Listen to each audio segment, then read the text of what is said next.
জয় শ্রীরাম বন্ধুরা, কেমন আছেন সবাই? আশা করি ভালো আছেন। তো দেখুন, আপনারা দেখুন কি পরিমাণে মাছ, অল্প একটু সরু জায়গাতে এত পরিমাণে মাছ আপনারা দেখলে हैरान হয়ে যাবেন। কেননা আমি যখন সকালবেলা বাজার থেকে এসেছিলাম তখন দেখেছি, দেখার পরে আমিও তো হতবাক হয়ে আছি। দেখুন কি পরিমাণে মাছ এখানে, মানে হয়েছে কি, মাটি ফেলিয়েছে তো মাটির নিচে মাছগুলো রয়ে গেছিলো, সেগুলো মানে এখন দেখা যাচ্ছে, এখন উঠছে, সাইডে দিয়ে মাছগুলো উঠছে, অনেক পরিমাণে মাছ, অনেক মাছ।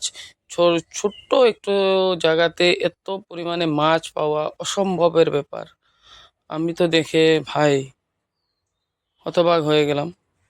এখন আপনারাও দেখেন, ভিডিওটা শেষ পর্যন্ত দেখতে থাকেন, অনেক কিছু দেখতে পাবেন। আপনারা ভিডিওটা স্কিপ করবেন না, শেষ পর্যন্ত দেখেন। দেখলে অনেক কিছু দেখতে পারবেন, অনেক মাছই দেখতে পারবেন, অনেক মাছ, অনেক। আমি ভাবতে পারছি না এত মাছ এখানে।